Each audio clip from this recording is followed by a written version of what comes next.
All of his co-workers were gone. What could it mean? Stanley decided to go to the meeting room. Perhaps he had simply missed a memo.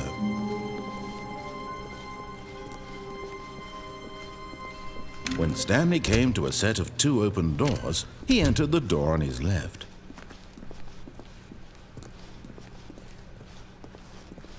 Yet there was not a single person here either. Feeling a wave of disbelief, Stanley decided to go up to his boss's office. Coming to a staircase, Stanley walked upstairs to his boss's office. But Stanley just couldn't do it. He considered the possibility of facing his boss. Admitting he had left his post during work hours, he might be fired for that. And in such a competitive economy, why had he taken that risk? All because he believed everyone had vanished? His boss would think he was crazy. And then something occurred to Stanley. Maybe, he thought to himself, maybe I am crazy. All of my co-workers blinking mysteriously out of existence in a single moment for no reason at all? None of it made any logical sense. And as Stanley pondered this, he began to make other strange observations. For example, why couldn't he see his feet when he looked down? Why did doors close automatically behind him wherever he went? And for that matter, these rooms were starting to look pretty familiar. Were they simply repeating? No, Stanley said to himself, this is all too strange. This can't be real. And at last, he came to the conclusion that had been on the tip of his tongue. He just hadn't found the words for it. "I'm dreaming!" he yelled. "This is all a dream." Oh, what a relief Stanley felt to have finally found an answer, an explanation. His co-workers weren't actually gone. He wasn't going to lose his job. He wasn't crazy after all. And he thought to himself, I suppose I'll wake up soon. I'll have to go back to my boring real-life job pushing buttons. I may as well enjoy this while I'm still lucid. So he imagined himself flying and began to gently float above the ground. Then he imagined himself soaring through space on a magical starfield, and it too appeared. It was so much fun, and Stanley marveled that he had still not woken up. How was he remaining so lucid? And then perhaps the strangest question of them all entered Stanley's head. One he was amazed he hadn't asked himself sooner. Why is there a voice in my head dictating everything that I'm doing and thinking? Now the voice was describing itself being considered by Stanley, who found it particularly strange.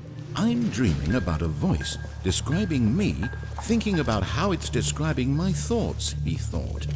And while he thought it all very odd and wondered if this voice spoke to all people in their dreams, the truth was that, of course, this was not a dream.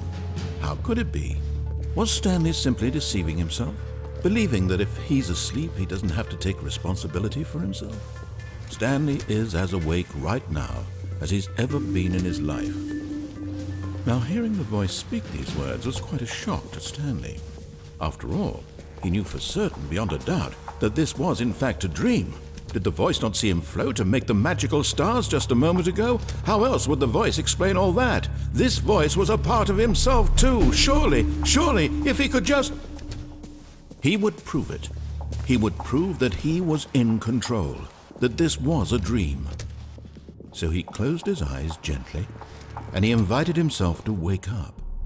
He felt the cool weight of the blanket on his skin, the press of the mattress on his back, the fresh air of a world outside this one. Let me wake up, he thought to himself. I'm through with this dream. I wish it to be over. Let me go back to my job. Let me continue pushing the buttons. Please, it's all I want. I want my apartment and my wife and my job. All I want is my life exactly the way it's always been. My life is normal. I am normal. Everything will be fine. I am okay.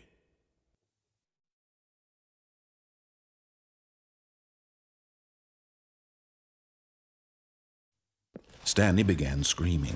Please, someone wake me up. My name is Stanley. I I have a boss. I have an office. I am real. Please, just someone tell me I am real. I must be real. I must be. Can anyone hear my voice? Who am I? Who am I? And everything went black.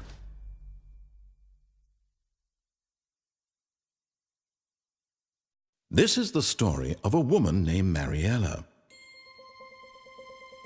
Mariella woke up on a day like any other.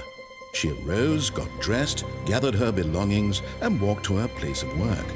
But on this particular day, her walk was interrupted by the body of a man who had stumbled through town talking and screaming to himself, and then collapsed dead on the sidewalk. And although she would soon turn to go call for an ambulance, for just a few brief moments, she considered the strange man. He was obviously crazy. This much she knew. Everyone knows what crazy people look like. And in that moment, she thought to herself how lucky she was to be normal. I am sane. I am in control of my mind. I know what is real and what isn't.